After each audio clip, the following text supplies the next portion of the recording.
ko ang isang bagong langit at ang isang bagong lupa, sapagkat ang unang langit at ang unang lupa ay naparang, at ang dagat ay wala na. At nakita ko ang bayang banal, ang bagong Jerusalem, na nananaog mula sa langit buhat sa Diyos, na nahahandang gaya ng isang babaeng kasintahan, na nagtalaga sa kaniyang asawa. At narinig ko ang isang malakas na tinig na mula sa lukan, na nagsasabi, "Narito, ang tabernakulo ng sa mga tao, at siya'y manahan sa kanila, at sila'y magiging mga bayan niya, at ang Diyos din ay isa sa kanila, at magiging Diyos nila. At papahirin niya ang bawat luha sa kanilang mga mata, at hindi na magkakaroon dalamhati, o ng pananambitan man, o ng hirap pa man, ang mga bagay ng una ay naparam na." At yaong nakaluklukan ay nasabi, "Narito, ginagawa kong bago ang lahat ng mga bagay." At sinabi niya, "Isulat mo, sapagkat ang mga salitang ito ay tapat at tunay." At sinabi niya sa akin, "Gawa na, ako ang Alpha at ang Omega, ang pasimula at ang wakas. Ang nauuhaw ay aking paiinuming walang bayad sa bukal ng tubig ng buhay. Ang magtatagumpay ay magmamana ng mga bagay na ito, at ako'y magiging Diyos niya, at siya'y magiging anak ko. Ngunit sa mga duwag, at sa mga hindi mananampalataya, at sa mga kasuklam-suklam, at sa mga mamamatay tao, at sa mga mapakiapid, at sa mga manggagaway, at sa mga mapagsamba sa Diyos-Diyosan, at sa lahat ng mga sinungaling, ang kanilang bahagi ay sa dagat-dagatang nagnininga supre, siyang ikalawang kamatayan." At dumating ang isa sa 7 anghel na may 7 mangkok, na mga puno ng 7 huling sa, at nagsalita sa akin na nagsasabi, "Halika, ipakikita ko sa iyo ang babaeng kasintahan, ang asawa ng kordero." At dinala niya akong nasa espiritu sa isang malaki at mataas na bundok, at ipinakita sa akin ang bayang banal na Jerusalem, na nananaog mula sa langit buhat sa Diyos, na may kaluwalhatian ng Diyos. Ang kanyang ilaw ay katulad ng isang totoong mahalagang bato, ang batong haspe, na malinaw na gaya ng salamin, na may isang malaki at mataas na kuta, na may 12 pintuan, at sa mga pintuan ay 12 anghel, at may mga pangalang nakasulat sa mga yaon, na siyang sa 12 angkan ng mga anak ng Israel.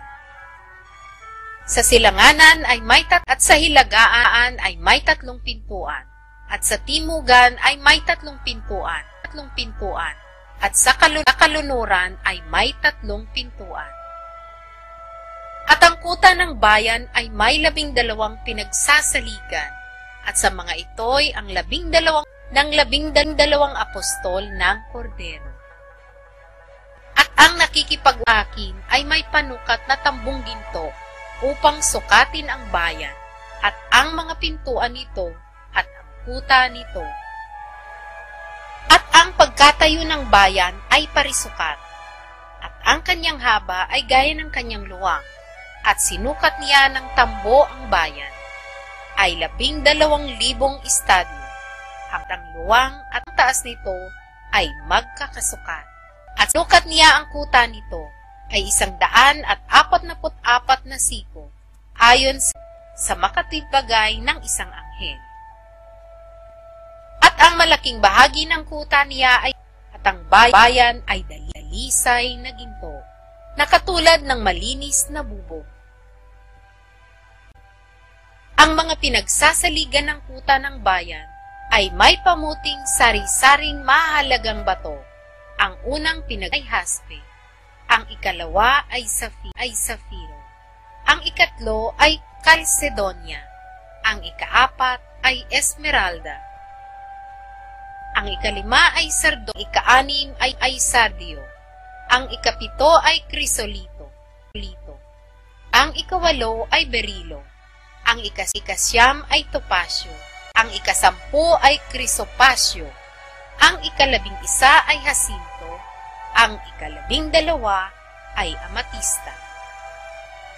At ang 12 pintuan ay labing dalawang perlas, at bawat pinto ay isang perla. At ang lansangan ng bayan ay dalisay na ginto, na gaya ng nanganganinag na bubog.